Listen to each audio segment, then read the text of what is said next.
Hey, what's going on, guys, and welcome back. So with Pokemon Scarlet and Violet coming out in like 2 months, and it being the first mainline Pokemon game in a while that I'm legitimately excited for, I figured now would be as good a time as any to discuss my biggest concern with the game and sort of get a discussion going about what you guys think of this. This has been something that my audience has been requesting for a while, and I figured while I don't have a whole lot to say about it, I could do a short video discussing my thoughts as I've mentioned it here and there in the past. Now, the concern I'm going to mention is not based off of some strange hunch or anything like that, but instead based on recent trends, so I believe is completely valid despite what some might comment or say anytime I have anything to say about Pokemon that isn't completely giving Game Freak the old sloppy top. Anyways, I'm concerned chiefly with regards to content. This is something that I've echoed many times in passing or on stream, but so far I haven't really had my worries about Scarlet and Violet being very light in the content department alleviated, and let me explain why. So, every mainline Pokemon game includes the usual, 20-ish hour story, catch every Pokemon, shiny hunting, some battle tower equivalent, trading, and some weird Pokemon Ami reskin and stuff like that. That's the general thing you see with every Pokemon game. This worked fine in the handheld era where systems were much less powerful and games were significantly cheaper. Now, a lot of people will respond to any discussion about video game prices by citing the Video Game Donkey video, where in short they discuss that games used to cost a lot more but have been brought down significantly, and while you can have an entire conversation about how much the average video game should cost and the fact that technology gets increasingly cheaper over time, at the end of the day, Pokemon games cost the same amount of money or more than other mainstream titles like The Witcher, Elden Ring, Breath of the Wild,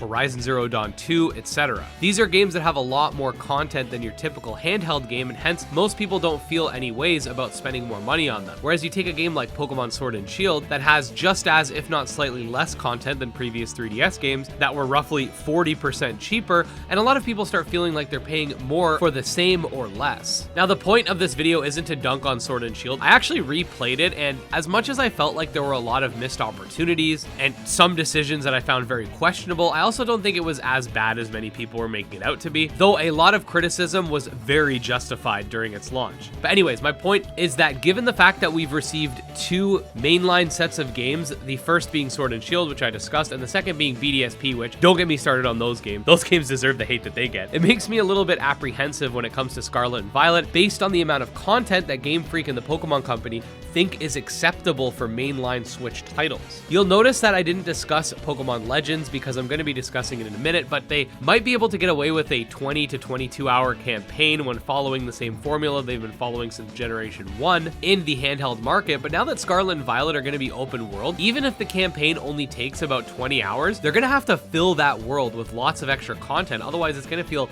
extremely barren. Pokemon Legends did not have by any means a long campaign, and honestly it was somewhat comparable to games of the past in terms of campaign length, but you did have that sort of exploration that allowed you to pad out the runtime by catching various Pokemon and exploring, but that's something that if they only stick to without adding any improvements will probably become old very fast. Also, a lot of people did note that the world was pretty barren, with the exception of finding random Pokemon to capture, and this can be sort of justified in lore because the game was taking place back when the region hadn't been fully established, but with this new region that we're going to be exploring, that won't cut it. This is something that is in modern times, and let me just say, I actually really enjoyed Pokemon Legends, but when we're making the transition back to more of a core mainline title, improvements will definitely have to be made. I want to see tons of side content filling the world, whether it be Pokemon dens or camps or side quests, hidden treasures or whatever. And my biggest concern is that we might not see this based on previous trends. We know the game is going to have its own version of raids, which has me worried that they'll just pull a wild area and be like, boom, look, there's a bunch of raid dens everywhere, guys. That fills up the world.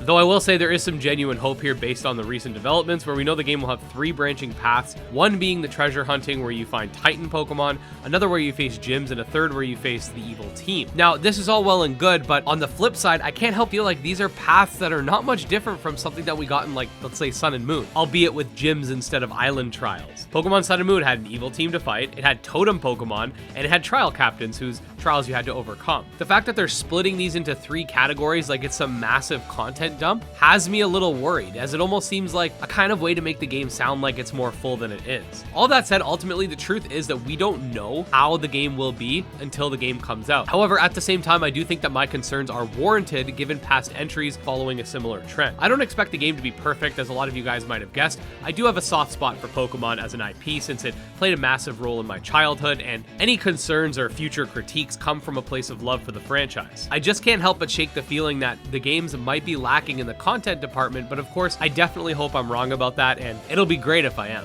But what do you guys think about this concern? Do you think it's warranted given past happenings, or do you think I'm being a little biatch who deserves death? Or maybe, you know, you're just a nuanced person and have some sort of mixed opinion on this. Let me know in the comments below, and if you are a fan of monster taming games, which include games like Pokemon, Digimon, Nexomon, Coromon, Temtem, etc., definitely subscribe to my channel because I put out new videos every single day. Check out my Twitter, my Discord, and my Patreon, all links below. Special thanks to the patrons, especially Jim Hamilton, Dro Ghost, Dark Persona, and Exodus, and we'll see you guys next time. Peace.